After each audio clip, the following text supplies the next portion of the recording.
Hello friends, welcome back to my channel. Friends, जैसा कि मैं देख रही थी कि बहुत सारे बच्चों की क्वेरीज आ रही हैं कि मतलब डीएसएसबी पीजीटी बायो का, मैं स्पेशली बायो के रेफरेंस में बात कर रही हूँ कि मतलब कितने क्वेश्चंस होंगे और कैसे क्या चीज़ें होंगी। तो मैं एक शॉर्ट्स की हेल्प से आई होप आपकी हेल्प कर पा रही हूँ इसमें कि देखो डीएसएसबी पीजीटी बायो में जो सिलेक्शन प्रोसीजर है उसमें बेसिकली 3 स्टेप्स होंगे। ठीक है, पहला है रिटन एग्जामिनेशन जो कि आपका होने जा रहा है, ऑब्जेक्टिव टाइप का होगा ये।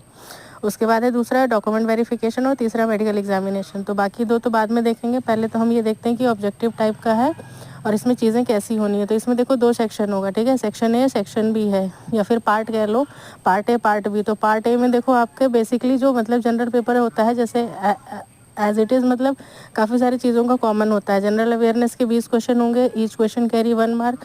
जनरल इंटेलिजेंस या रीजनिंग के 20 क्वेश्चन होंगे, न्यूमेरिकल एबिलिटी के 20 क्वेश्चन होंगे, हिंदी लैंग्वेज एंड कॉम्प्रिहेंशन के 20 क्वेश्चंस होंगे और इंग्लिश लैंग्वेज के भी 20 क्वेश्चंस होंगे। तो ये सारे मिला करके आपके 100 क्वेश्चंस हो जाते हैं and each question carry 1 marks. तो कितने का हो गया, मतलब कि 100 मार्क्स का हो जाएगा। उसके बाद जो सेक्शन बी आता है आपका मेन, जो कि आपका सब्जेक्ट वाला पार्ट है, उसमें एमसीक्यू बेस्ड होंगे और इसमें ये मान के चलो लेवल आपका जो है वो 10th स्टैंडर्ड से लेकर के ऑनवर्ड्स मतलब कि पीजी लेवल तक के जो भी आपके क्वेश्चंस हैं वो देखने को मिलेंगे। मतलब बेसिक टू एडवांस सारी चीज़ें रहेंगी यहाँ पे। और इसमें क्वेश्चंस जो हैं वो वही यही 200 क्वेश्चंस देखने को मिलेंगे और हर क्वेश्चन जो है वो 1 नंबर का होगा, यानी कि 200 मार्क्स का ये हो गया आपका सब्जेक्ट और 100 मार्क्स का आपका सेक्शन ए हो जाएगा।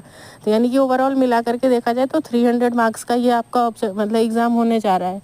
और इसमें साथ ही साथ सबसे बड़ी बात ये है कि नेगेटिव मार्किंग है। नेगेटिव मार्किंग कितनी है, ठीक है, 1/4 है, मतलब 1/4 है यानी कि 0.25 है। अगर आप 4 क्वेश्चन गलत करते हो तो आपका एक सही